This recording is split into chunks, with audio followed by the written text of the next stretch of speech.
Hello, everyone, and welcome on this new episode of Education Futures. Today, I'm very excited to be with Louis Rosenberg.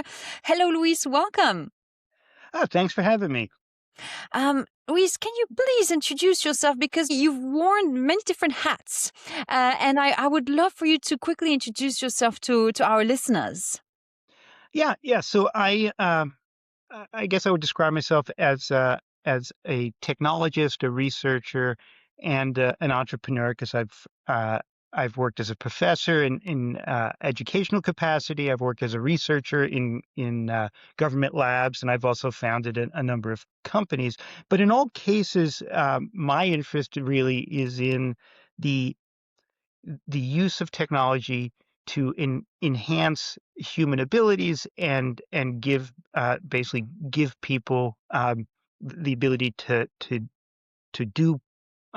do more with their own very human abilities. And so the technologies that I've focused on across my career have been uh, virtual reality, augmented reality, and artificial intelligence, because all three really have the capacity to enhance how humans interact with information, and they also have the ability to create negative impacts, dangers for people, and so I've become really interested in how we navigate that. How do we promote the positive uses and protect against the risks? And uh, and that seems to be accelerating over the last few years, where both the power and the risks uh, are uh, are going on an exponential curve right now. Absolutely. We need to talk about the risks. And recently, with Education Futures, we've released a series of podcasts for the Future of Life Institute with kids, where we asked kids we confronted them with the essay of Anthony Aguirre, Keep the Future Human. And it was fascinating because these kids are adolescents. They were between 11 and 17. They didn't really realize what it all meant. They used ChatGPT for their homework, but it's much vaster and larger than that. And having that conversation with them was really eye-opening for me. We really also need to talk to kids about all this. And so I don't know if it's through AI literacy, if it's through something else, because it's almost a philosophical topic that we need to have, and a philosophical discussion we need to have with these kids. So what do you think? What do you think should we do with the current young generation who is going to inherit this future? Yeah, no, it's a huge issue in terms of the role of AI is really going to change how we interact with each other, how we interact with information, how we get educated, how we work, how we play, how we do everything. And um a- and it's really easy for both kids and adults to to both overestimate and underestimate what AI systems are.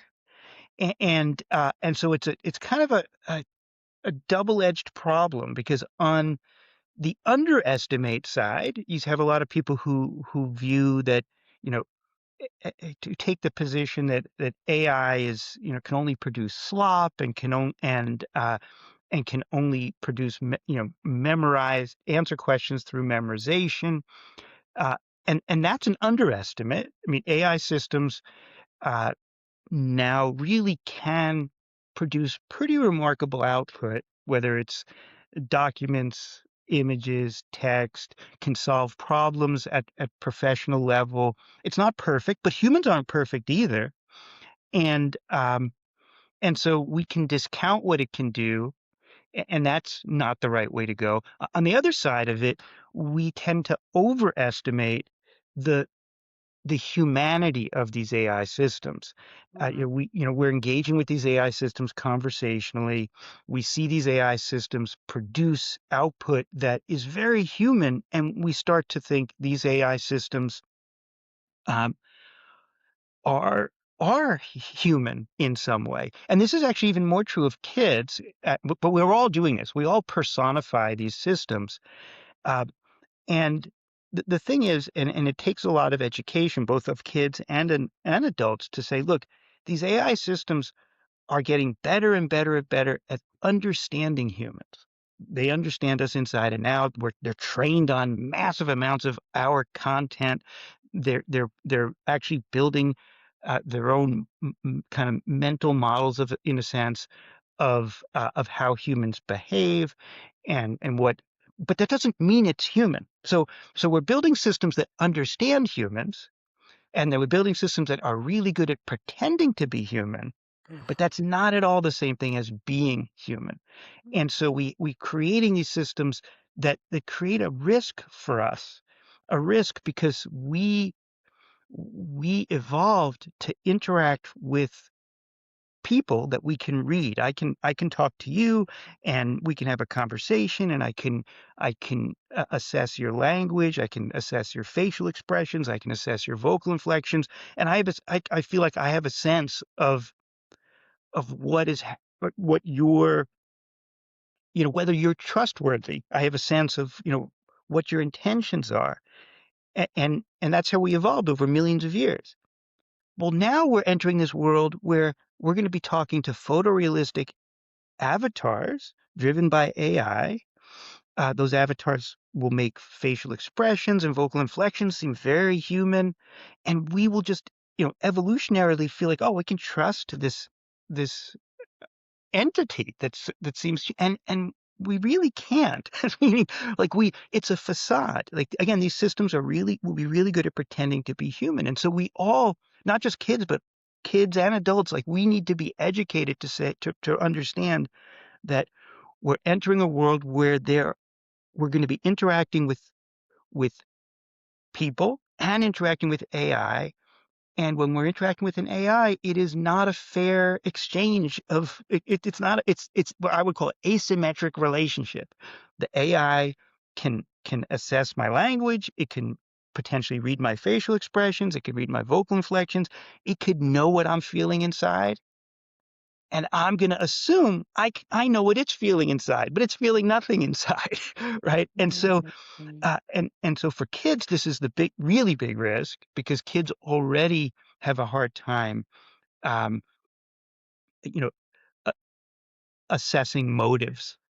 And, but it's just as true, really, for adults, because we're just not prepared to enter a world where the we're interacting with these artificial agents that can educate us, can sell us, market to us, influence us, and we are reacting as if it's another person that we're talking to, and it's not. So a Um, lot of education is required, both to understand the capabilities of AI, which are more than people estimate, but also understand the risks of AI, which I think is also more than people estimate.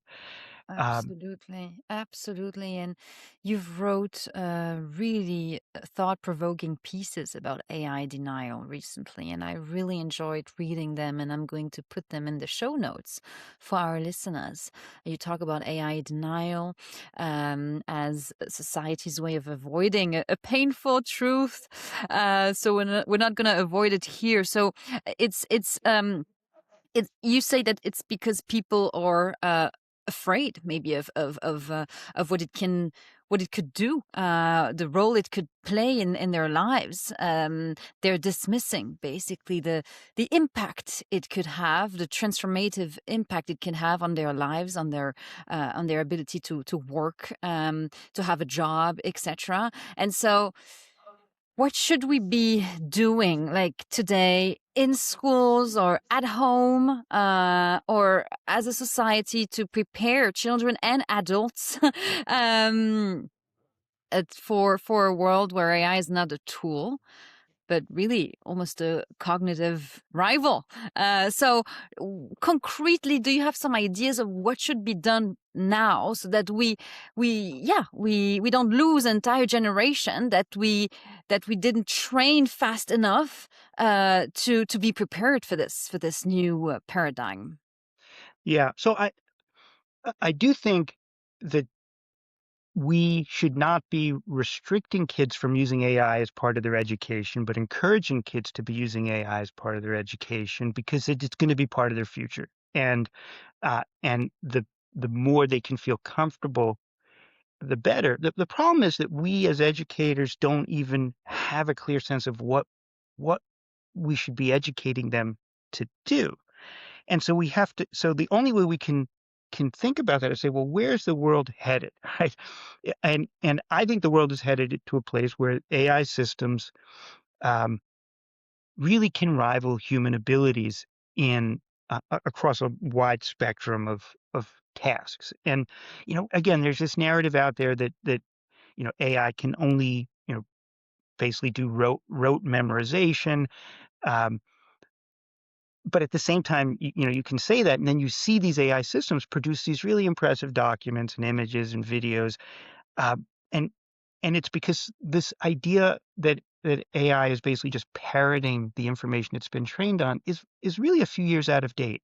AI systems now, through recent advancements, are they can now break problems down into a set of stages. They can do basically planning and complex problem solving. And so we have these AI systems that can perform tasks, do analysis, do problem solving that is professional quality. It's definitely not perfect. There's lots of, these systems produce errors. And then because they produce errors, there's this narrative, oh, it just generates slop. And what's interesting about that is that people don't consider the fact that what the AI generates is, the quality of what it generates is based largely on the quality of what how the person asked it to do something, right? So in Mhm. order to get an AI system to generate a quality piece of output, a person needs to be skilled at asking the question the right way.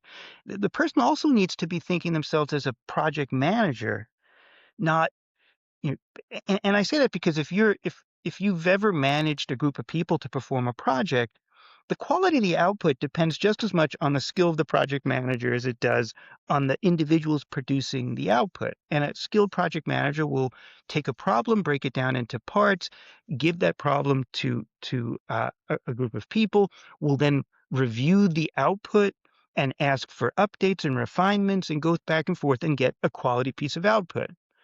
If a manager's terrible and just says, "Hey guys, do this," and then takes what they give them and publishes it, you would say, "Yeah, that's slop." But but that's and so if you want to, so if I'm thinking about a world where that's where people are managing groups of basically managing AI agents or just AI workers to perform a task, it's you could imagine that the most important skill for kids to be ultimately learning is project management. Is how can how what is the right way to be requesting an AI system to perform a task? What's the right way to assess the quality of the task and to say, you know what, this is not yet up to my quality standards. Go back and fix this and that and that. And if people were really thinking about AI that way, Mm. they would understand that yes, this is going to have a really big impact on the job market, but they would also understand what the skills that we need to educate kids to be good at uh, is shifting, and it's shifting because there will be a whole new class of workers, these AI systems that that really anybody could become a project manager of. Like I mean, even while you're a student, I mean, there will be, I don't know how many years off it is. It could just be, 3 or 4 or 5 years in the future where, every student has an AI assistant that it could manage to help it generate a report, right? And yet the instructors can still judge the quality of the project management of the student.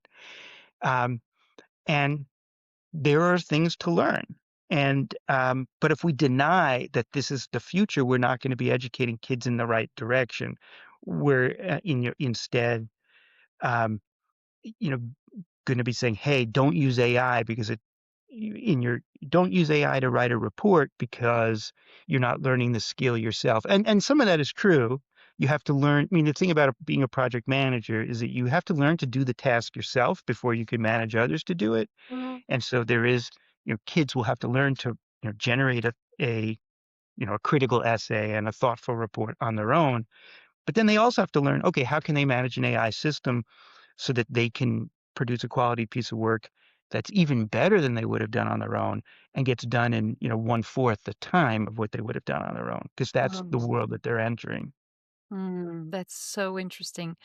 What worries you most when you look at, the rapid advancements of AI? Yeah. So I worry a lot about the the potential of AI systems to be used in negative ways against us. And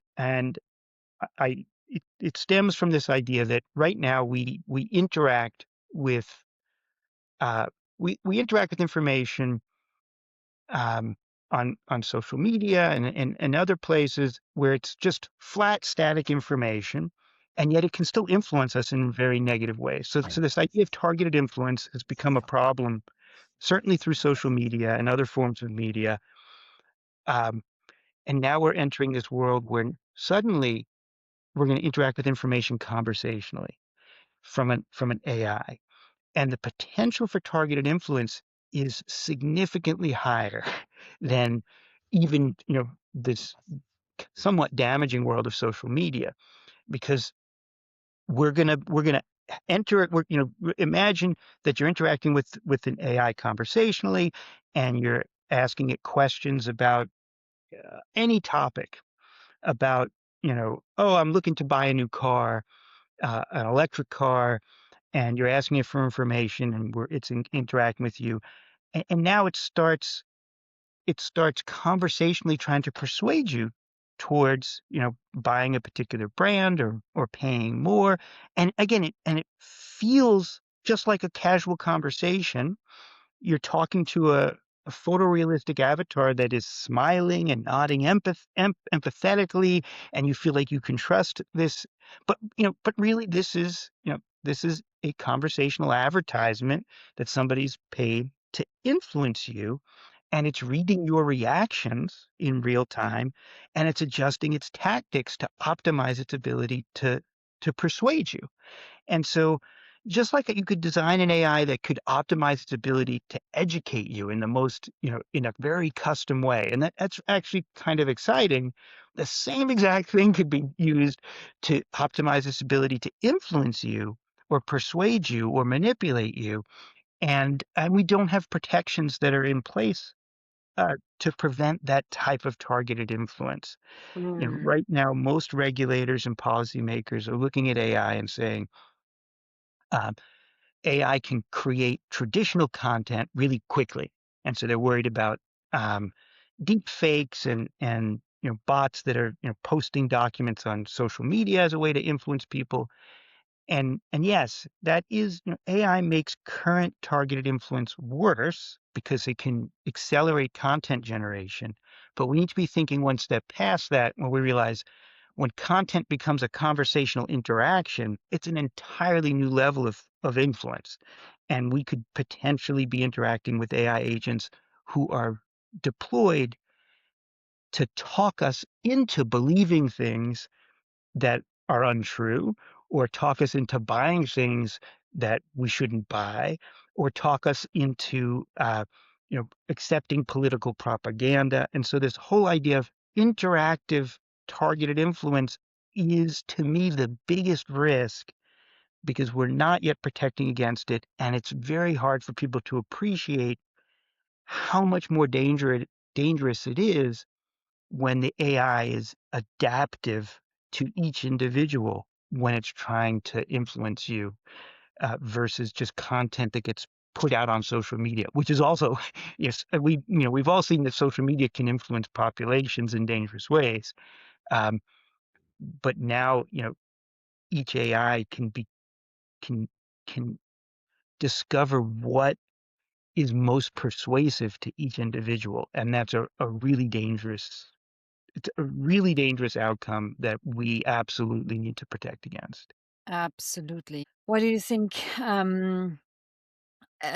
are policy makers across the globe, not just in the US, not doing something, to prevent this? Do you think it's because of the AI race, the race to AGI and superintelligence, and that we cannot pause or slow the AI research and development? Why aren't we doing anything to prevent this from happening? Yeah. So, protecting the public against new forms of media is always behind the curve. And Mm. so, if we look at it kind of historically, people look back and say, why didn't regulators and policymakers protect the public against social media? We all saw the positive things that social media could do, but why did they miss this idea that targeted influence, would become a really dangerous outcome of social media?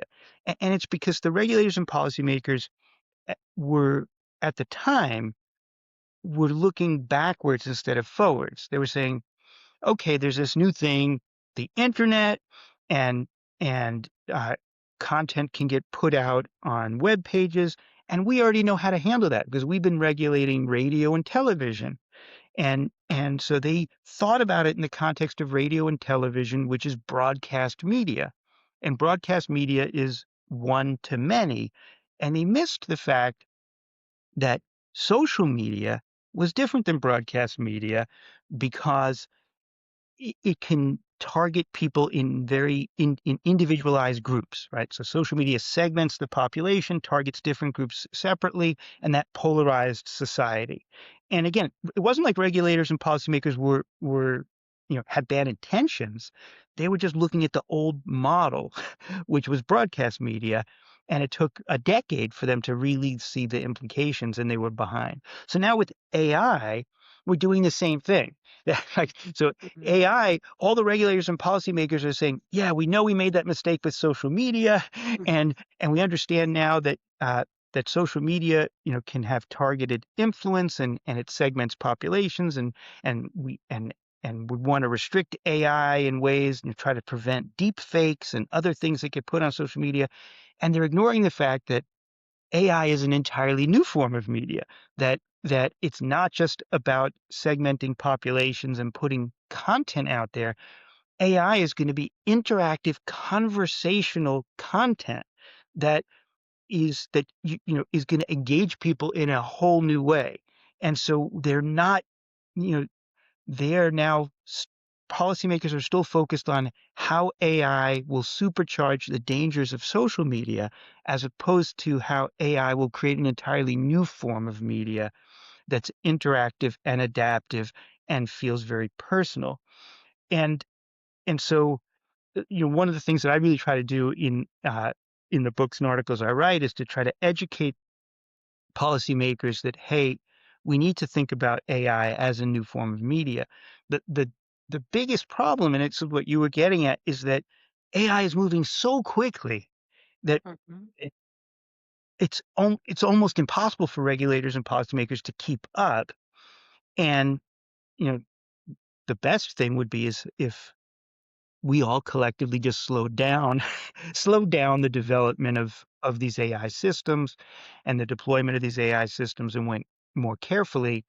But there's so much political pressure and from industry and from governments and competition across it that that's just not going to happen. Like the world is racing forward in an arms race, and the best we can do is really try to get policy that is thinking ahead. And it's hard because a lot of policymakers in different jurisdictions, like their charter is to look at existing harms and create policies to remedy those harms. Their Mm. charter's not to look at future harms and prepare for it. And I mean it's true in the US, the FCC, which regulates media, like they don't proactively regulate. They have to see harms. And with AI moving so fast, it's not a it it is a recipe for waiting for a lot of problems to happen before solving those problems. Absolutely. Absolutely. Thank you for this. I want to talk a bit about your company as well, because I really I really like what you do, and I think it's such a beautiful thing to want to put the human back into the AI conversation.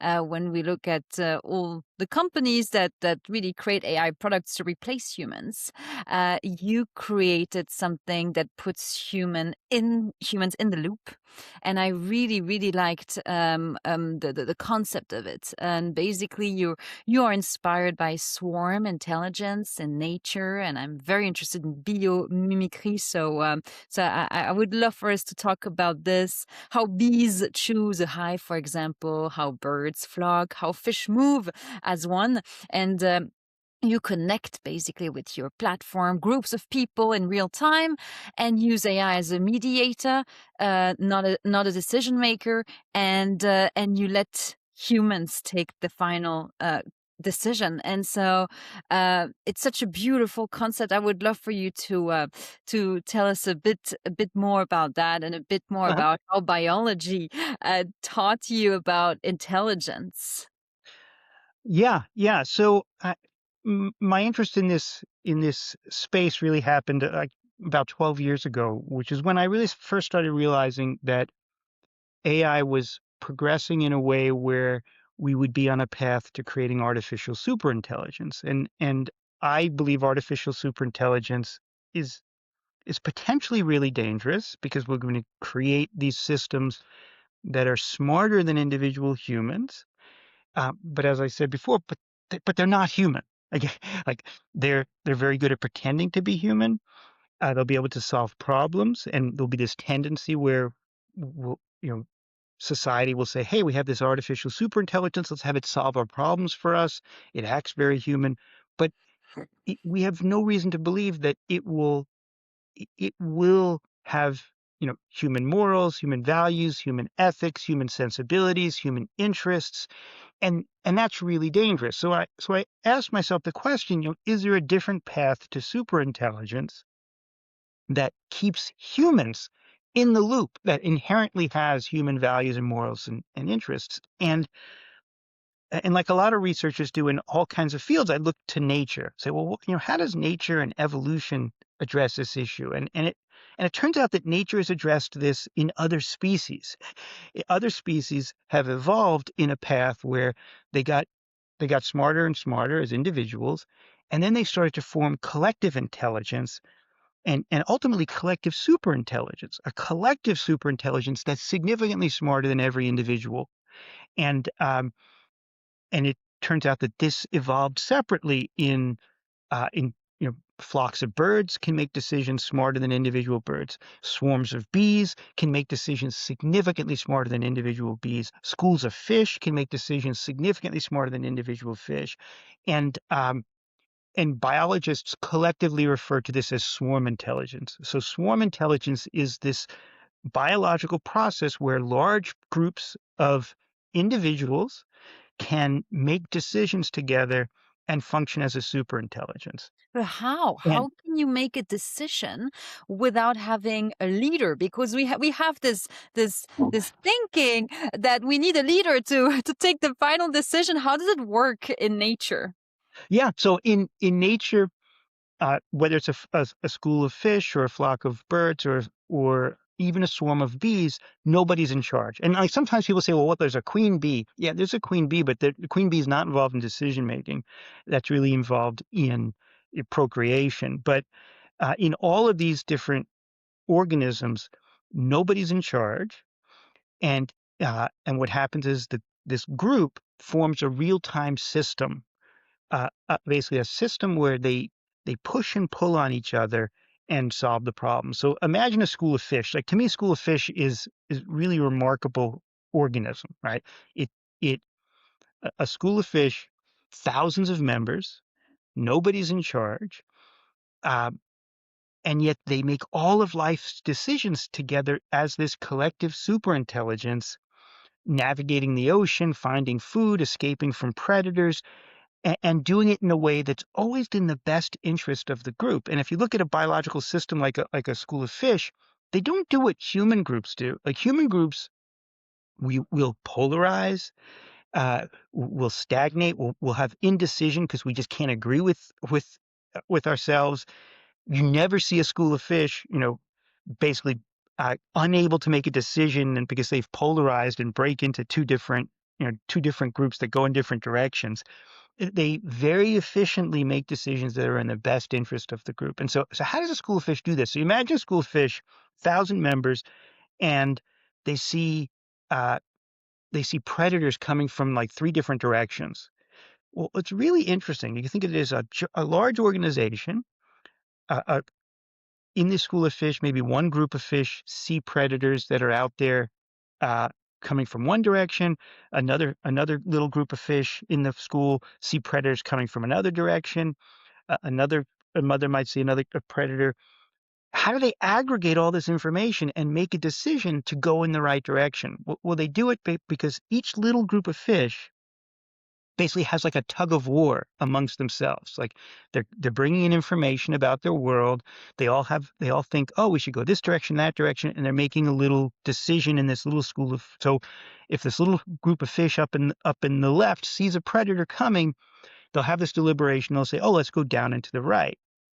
Well, another school of fish, another little group of the fish might see a predator on the other side and say, oh, we should go, down and to the left. And so you have these two different groups thinking the school should go in different directions. The way that these schools of fish process information is that each little group of neighbors overlaps the next group of neighbors and the next group of neighbors. And so information propagates through the full system and allows the whole group basically to push and pull and find the solution that kind of maximizes their collective conviction.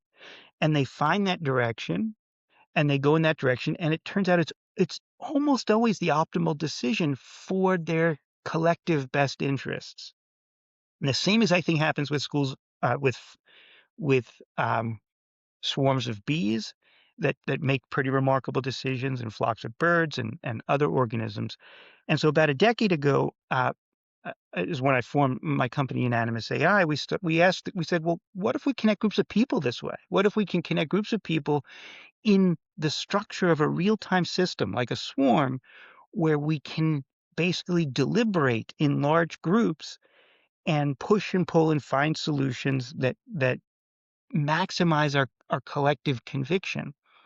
And when we first started doing this, we did it graphically, allowing people to literally control little magnets on the screen and push and pull. And we found that groups can get significantly smarter, make more accurate decisions, more accurate forecasts, and also decisions that are wiser, meaning they find the solutions that are best for the group as a whole. And then over the last few years, we've evolved this to a conversational system where we can allow groups of um, 50 people, 100 people, 200 people, 500 people to have a real-time conversation structured like a swarm, and and solve problems together, make decisions together. And it turns out that they become significantly smarter and significantly more accurate, and also uh, significantly wiser, where they find the solutions that are in the best interests of the group, as opposed to just converging on the most popular answer that might not really be the optimal answer. And so what we've found really over the last decade is that nature and biological systems that make decisions in these interactive swarms can be extended to how really large human groups interact. And we, as these large human groups, can we can make better decisions, and we can function in ways where we can solve problems that in ways that are not just smarter than most of the individuals on their own, but actually smarter than every individual. Wow. And that's the definition of a super intelligence, where if we can have large groups function in ways where we can solve problems smarter than any one of the individuals can do on their own, we could function as a superintelligence. And yet, we're not replacing people with AI. We're actually using AI just to connect the people together. And in doing this, we're maintaining the human values, human morals, human emotions, human sensibilities, human interests. Uh, we're just we're just using AI to connect the groups together and allow us to find the best solutions um, as as a human group, as opposed to just replacing the humans with an artificial system altogether, which is you know the path that a lot of most AI research is going right now. Hmm. It's fascinating. Can you share a case study of how it's used? Like, is it used in a business for decision making? Is it used in NGOs? Can I use it for my future book on the future of education? How is it used? What are some of the case studies? Yeah, yeah. So we built this technology. The core technology we call hyper chat, because it allows these large groups to communicate at once. And then we built it into a software platform called ThinkScape, and it's being used in a lot of really interesting ways. Sometimes it's used among large groups of scientists and researchers to Mm. make decisions together very, very quickly. And so in the U.S., the Department of Energy recently used ThinkScape to bring together large groups of energy scientists to make decisions about how to advance geothermal energy. And so they have 50, 60 experts on geothermal energy, and they wanted to make decisions about, hey, we should invest our money in researching this direction as the most promising direction of geothermal energy versus that. And they didn't have a way to get 50 or 60 people to combine their knowledge and wisdom and insight and reach decisions. And but then they brought this group together in ThinkScape and had conversations together, and very quickly they were able to converge on decisions that were smart decisions, but also decisions that the group collectively agreed. Oh, this they collectively agreed had the most promise. And one of the Mhm. things that we found in conducting research studies is that when we get a group of 50 or 100 or 200 people to come together as a swarm intelligence, they they will reach decisions faster. Those decisions will be more accurate or smarter, and they will have more buy-in to the decision than they would have if you had used some other method. Because you could, we humans don't really have good methods for capturing the input of a large group. And what most people do is they'll just say, "Oh, well, we have 200 people. Let's just give them a survey, or and then we'll take the answer that came out on top of the survey." And if you do that, you'll get the most popular answer. It's not necessarily the smartest answer, and it's definitely not the answer that would get the most buy-in.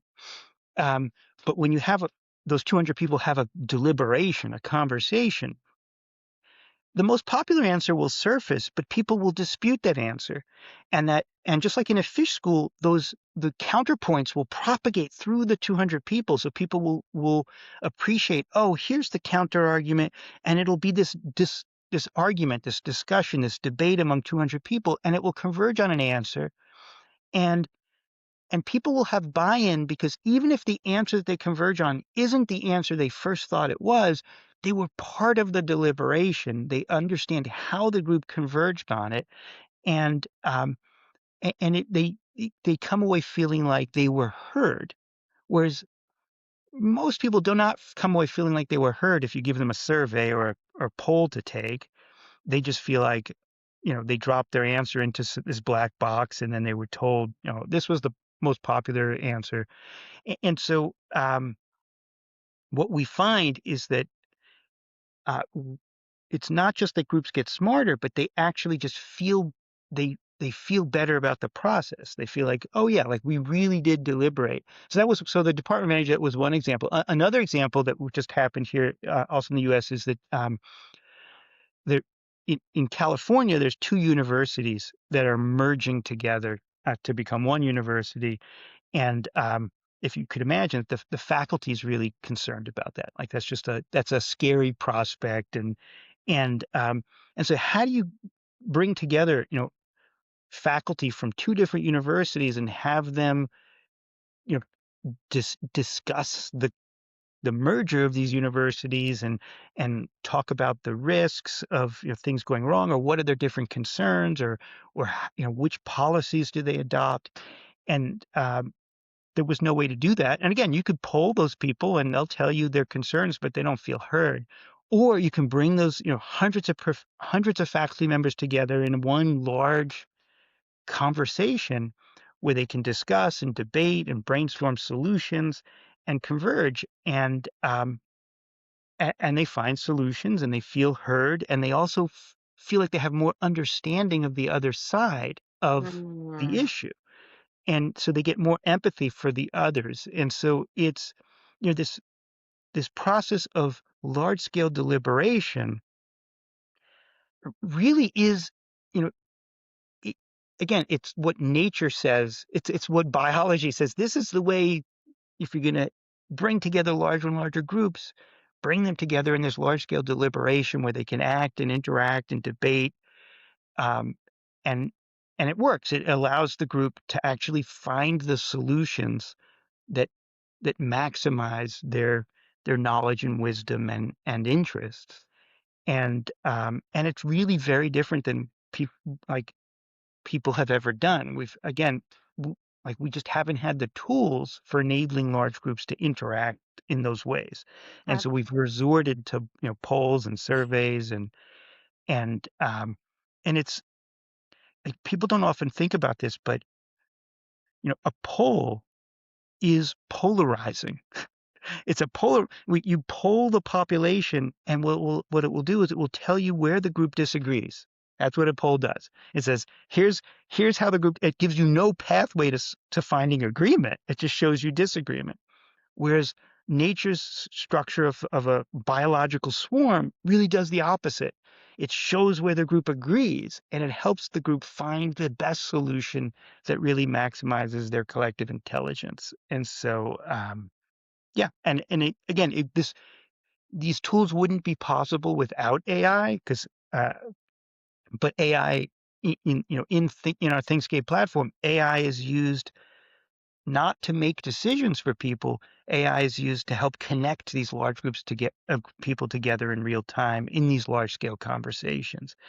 And it you know the largest we've done is hundreds of people, but there's no reason we couldn't have thousands of people or tens of thousands of people or a million people engaged in a single conversation about important things to understand and find you know the solutions or perspectives that maximize our collective intelligence. Absolutely. What a thoughtful and smart way to use AI and to augment or to empower humans. And I love this philosophy around peer-to-peer, also peer-to-peer learning. And I work with a company here in Europe called We Are Peers, and it's really what they try to instill in large organizations, that knowledge and expertise is also present in the organization. We just need to connect people so that they can talk to each other and share what they know. And so I'm convinced that this is a very effective way to learn or to make decisions, as you rightly said. And so um, what what does that imply on how we educate children? Because now I really want to talk about, education. What you think are the skills we should absolutely teach nowadays that are not taught in our curricula? And I would really want to know if, yeah, if you could build the school of the future, first of all, how would it look like, and what would be the skills taught in that school? Yeah. So I mean, that's a great question. I think maybe the single biggest skill that is not taught that is becoming more and more relevant is the ability to handle rapid change, right? The ability to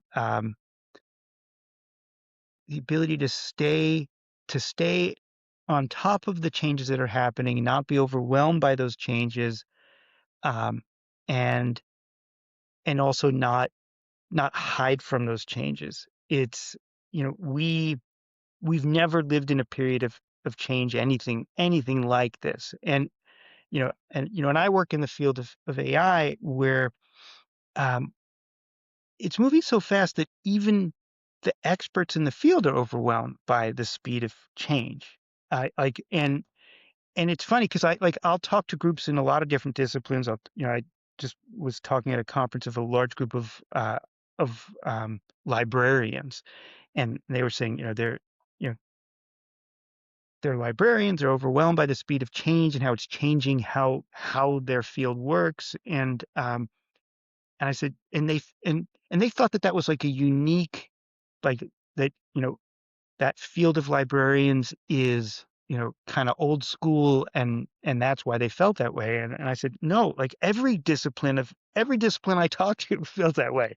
I talk to groups of people in the medical profession, they're overwhelmed by the speed of change. I talk to people um, in the AI space, overwhelmed. It's and so that's a skill among any skill that we need to figure out how do we make this next generation far more resilient to these rapid changes than previous generations, because it um I mean, it creates a lot of anxiety among people, and about even just about their career path and their profession, and really everything.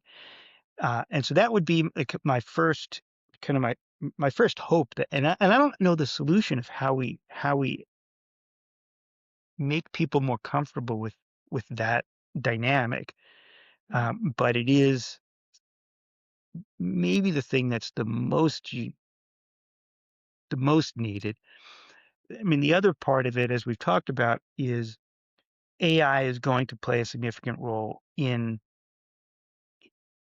the lives of today's kids.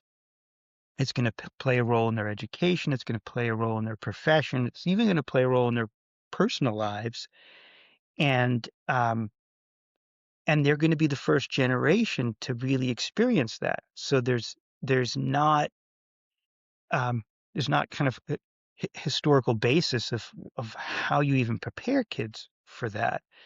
And so I think they're going to need to discover it for themselves, which means putting them in the situations where they can really be working, interacting and working with AI systems as early as possible, as much as possible, but in a way that's safe.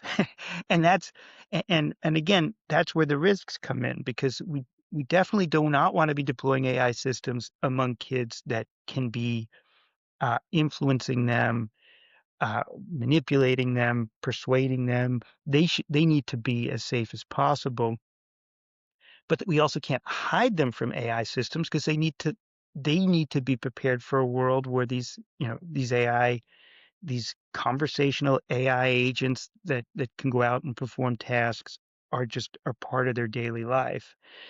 And so I think there's a really big need for a very safe environment where these AI systems have been really, certified in a way that they're not going to be manipulative or um, persuasive to kids, and they're and also protect kids from kind of becoming overly reliant on these AI systems, or forming bonds in ways that are unhealthy. And we do see that. We see kids, there's been suicide risks and other problems that come out of kids overly using these AI systems. So we have this, we are seeing these dangers of uh, kids interacting with AI, and and maybe withdrawing from human to human connections. We need to protect against that, But on the other side, we need these AI systems to really be part of their culture so they can prepare for a future where AI is, is just is part of the workforce. Um, Mhm. it is an unsolved problem, but it you know we need to solve it, and it is, again, it's happening quickly. One of the things that I've been working on, and my company Unanimous works on it, because so we use AI to connect groups of people together. So we do a lot of work with having artificial agents interact with groups of people. And when you have an artificial agent interact with a group of people, it becomes a much safer space. Like, a human and an AI one on one, you kind of create this, it may be a dangerous dynamic for kids where um, they'll start, they could start to believe this AI is really a person. Whereas if it's an AI among a group of people, n- a collaborator among a group, the AI uh, can be an educator in that group, or can be a information source in that group, but it's still a human to human group, and uh, it feels much healthier.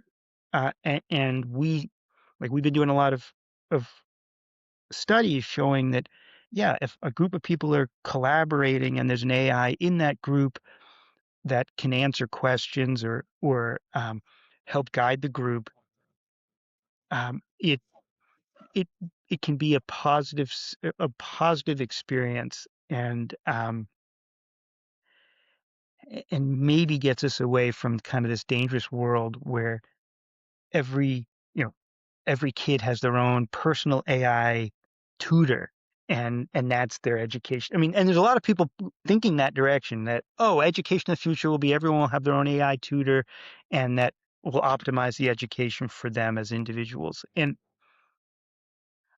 I I, I think that's a lot more dangerous than having uh, an AI teaching assistant for a group of kids, and the kids are still learning from each other, learning from the AI, and it's still a very human process. So it's, Mm, and yeah, but I love that, that vision. yeah, Definitely. there's Yeah. Mm, it is yeah, but there's a lot. I mean, there's so many big issues, and it's happening so fast. It's mm. And Luis, you have kids. How do you talk to your kids about AI? so I mean, they're older now, like they're in their early 20s, Hmm. but they, you know, for them, AI, like they are more adaptable to AI than people of an older generation. So they kind of roll with it. You know, people, young adults are rolling with AI, um, and feeling less overwhelmed. I mean, I definitely see that. They see the potential, they see the risks, they don't feel overwhelmed. um, People in their early 20s. When you get to people in their 40s and 50s and above, it becomes I see definitely more resistance and anxiety. And that's probably, that's just true of change. That's just, I mean, Mm, every generation has a technology that becomes a feels like a big change. I've not worked directly with younger kids in AI, um, but I would imagine that that's where it's the most difficult, because it's hard for adults to really understand what they're talking to, right? You're talking to ChatGPT, and it feels very human, and yet it's not human. How does a kid internalize that? And again, we're just a year or two away from when we interact with ChatGPT, it'll just be voice and photorealistic, not just typing. And now you have this photorealistic entity that you're talking to. It will be very confusing for kids to understand. Like, well, that's not a person. um, absolutely. Absolutely. Yeah, this is going to be the big challenge of the next decade. So Yeah, I if you have any other guest recommendations that could also talk about that potential future and how to prepare the next generation for it, I'm all ears. Or any other guests that you would like to recommend, people who have interesting thoughts around intelligence, around keeping humans in the loop. I'm very interested to have different perspectives on the podcast. Yeah, yeah. I'll think about different guests. One person I can recommend is a fellow named Alvin Graylin, who was a co-author of mine on a book that we wrote last year, Our Next Reality, and he really thinks a lot about the kind of global implications, and he really looks at it from he's lived in lots of different places around the world and looks at it from a global perspective of how does AI change how we function together as a world, as opposed to as in as a business, or uh, as a university, or as a country. I mean, he looks at it from the global perspective, and he has a lot of really interesting thoughts about you know how we can stop how countries can stop forcing each other to be in a race, to be in Mm, a race to produce AI, and be more in a collaboration to produce AI. mm. I'll think about if there's other people I can recommend, but Thank you. No, he definitely Alvin, has Alvin yeah. definitely has a unique a unique perspective, global perspective about Mm, AI and how it impacts just the dynamics of different parts of the world. amazing, amazing. Great. Thank you so much, Luis, for your time. This was a really fascinating conversation. We could continue for hours, but thank you so much already for your time, and have a great day. Yeah, you too. Thanks for having me.